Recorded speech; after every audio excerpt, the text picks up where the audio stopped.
लगता है नेहा सिंह राठौड़ को बिहार में एनडीए की जीत हजम नहीं हो रही है।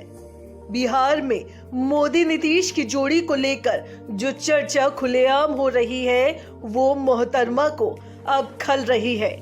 तो वहीं अब नेहा सिंह राठौड़ को बागेश्वर धाम के पंडित धीरेन्द्र कृष्ण शास्त्री की हिंदू राष्ट्र की मांग को लेकर की गई पद यात्रा भी चुभ रही है। पूरी लोक गायिका नेहा सिंह राठौड़ ने अब हिंदू राष्ट्र की मांग करने वालों पर गाने के माध्यम से निशाना साधा है। कोई झूठा और बेईमान नहीं है, तुम सा कोई झूठा और बेईमान नहीं है, किसी एक की बपौती हिंदुस्तान नहीं है। मुझे लगता है आप लोगों ने मान लिया है कि किसी एक की ही बपौती है। अगर नहीं माने हैं तो मेरे साथ गाना पड़ेगा, गाइए। तुम सा कोई झूठा और बेईमान नहीं है। यहाँ से इतनी जोर से गाइए कि कलकत्ता से दिल्ली तक आवाज पहुंच जाए। दिल्ली में जाता है आवाज? बहुत बढ़िया, बहुत बढ़िया। एक लाइन फिर से गाती हूं मैं, गाइएगा। तुम सा कोई झूठा और बेईमान नहीं है, किसी एक की बपौती हिंदुस्तान नहीं है। ये कोई पहली बार नहीं है जब लोक गायिका नेहा सिंह राठौड़ ने बिहार चुनाव को लेकर सवाल उठाए हों।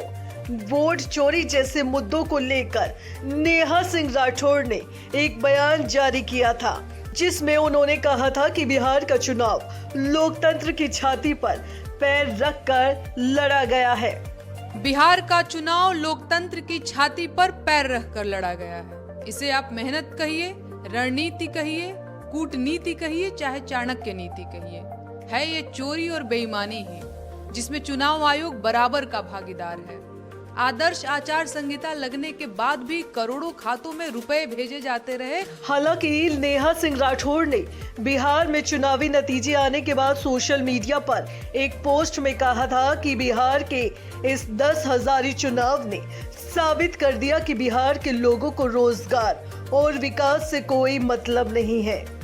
बिहार के इस 10,000 चुनाव ने साबित कर दिया है कि बिहार के लोगों को बिहार के विकास और रोजगार जैसी बेकार और अप्रासंगिक चीजों में कोई रुचि नहीं। उन्हें तो बस मनोरंजन चाहिए। एक ऐसा नेता चाहिए जो कट्टा और गमछे की बात करे, उनके बिहारी पने को समझे और उनकी मजदूरों वाली पहचान को संरक्षित करे।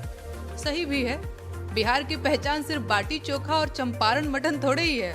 बिहार की असली पहचान तो यहाँ की बेरोजगारी और पलायन है। जाहिर है कि जिस तरह से नेहा सिंह राठौड़ अक्सर अपने बयानों को लेकर सुर्खियां बटोरती रहती हैं, अब उनका हिंदू राष्ट्र की मांग करने वालों पर कटाक्ष चर्चा का विषय बना हुआ है। दोस्तों, नेहा सिंह राठौड़ के इस गाने पर आप क्या कहेंगे? कमेंट करके जरूर बताएं। साथ ही डुग्गू की डिग्गी को जल्दी से जाकर सब्सक्राइब करें ताकि आपको आगे भी इससे जुड़ी जानकारी मिलती रहे।